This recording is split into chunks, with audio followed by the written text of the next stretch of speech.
They could never countenance Jesus having to give up his personal identity, lest, following Jesus, they too would have to surrender their personal identity.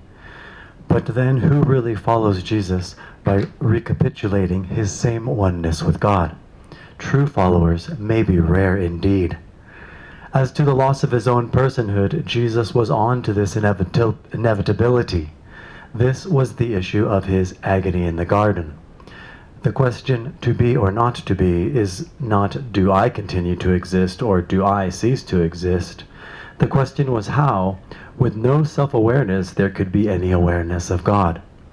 In the unitive condition, the loss of self-awareness is equally the loss of awareness of God, loss of the whole experience of oneness with God. This is when one's trust in God has to exceed any awareness of God and self. Ultimately, however, man will have no choice in this matter. Just as man did not choose to exist, so too, he has no choice to not exist. It is all up to God. Even those who think they would be willing to give up their identity have no choice in this matter anyway. It is because Jesus knew all this, all he could say was, "Not my will, but thine be done." Anyone whose goal is to lose his self-identity, person, or thinks he can get rid of his self, is totally mistaken. That self can get rid of self is a logical contradiction. There is probably no greater fear man can have than loss of his self-identity, end up with no awareness of himself at all. This is because there is no greater sense of self-security than self-awareness. Without it, man cannot imagine his own existence.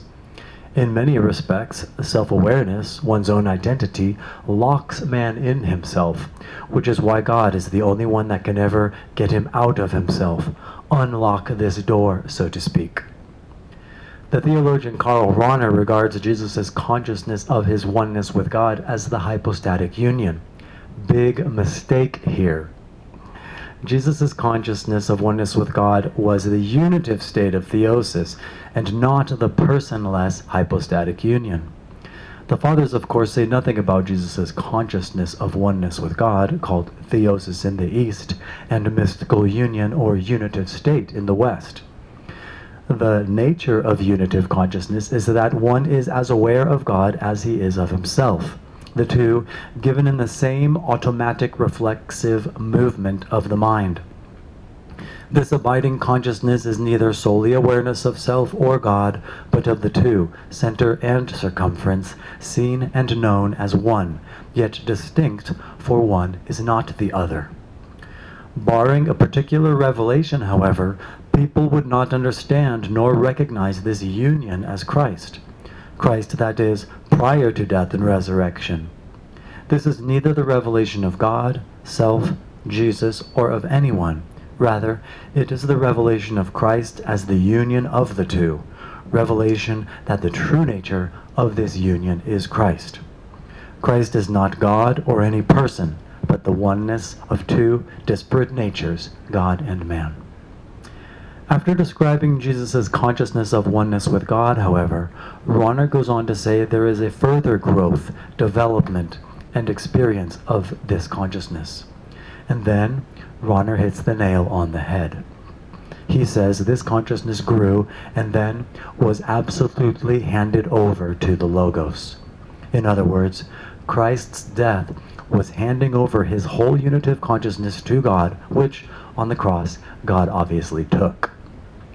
This handover was what Jesus' agony in the garden was about, the agony to be or not to be. If all consciousness of himself died, he would also lose his consciousness of God, of being one with God. For without self-awareness, who is there to be aware of God? No one.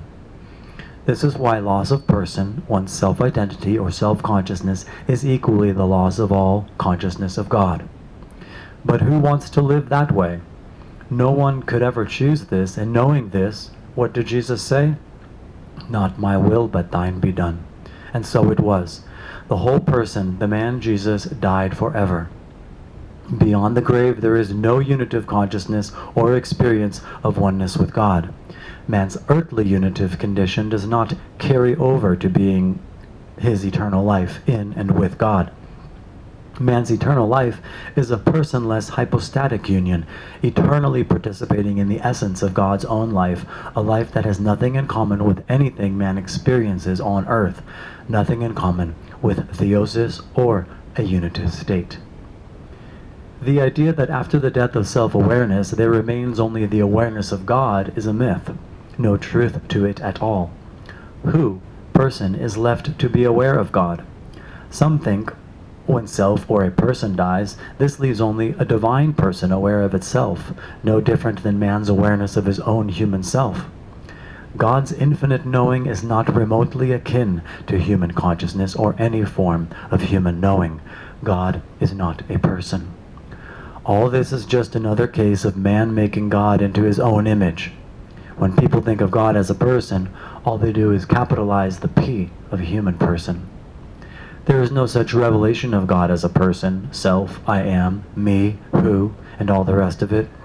This is why redefining hypostasis as person not only falsified the true nature of the Trinity, but falsified the true nature of Christ.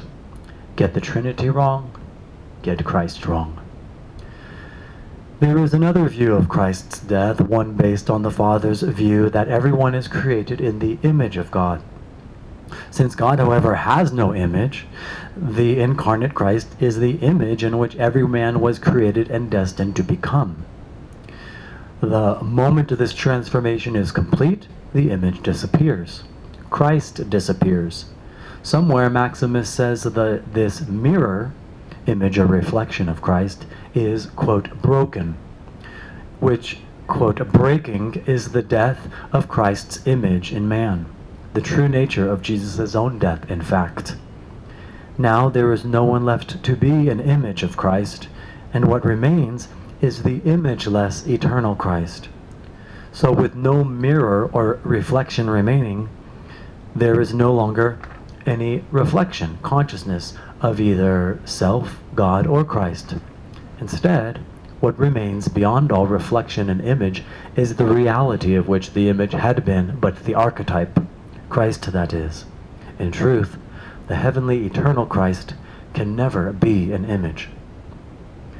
While the Logos' own incarnate human nature was always personless, yet to function on this earth it had to become its own person. Thus Jesus, fully aware of himself and never thought of himself as some divine person, thus Jesus was fully aware of himself and never thought of himself as some divine person. It was his will that was one with God, his own mind aware of God, his own life he gave to God, everything defined as a person. This was the person Jesus, until his death. The true nature of his death was the loss of his whole person, his personal oneness with God. But then, God was never one with the person Jesus, nor with any person. Person is man's earthly identity, who he is in the world. But heaven, however, is not in this world. There are no who's in man's eternal life in God. There is only the oneness of what man is and what God is, Christ that is.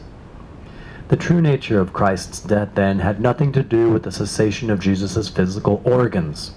It was a spiritual death that preceded his physical death.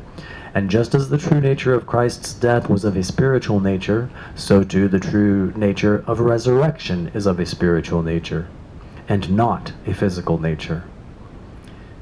It is not the revivification of a dead body, as many seem to think. To find a real meaning for Jesus' death, one father, I think Irenaeus, said, if he had not died, there would have been no resurrection. And indeed, resurrection is not only the only reason for death, but for eternal life. Speaking of revivification, the word that is used throughout all of Latin America for the resurrection is not revivification or resurrection, it's resucitar, resuscitation. So this is the view that all of Latin America has about the resurrection, is that Jesus was resucitado, resuscitated. Not like the Father performed CPR or something. There remains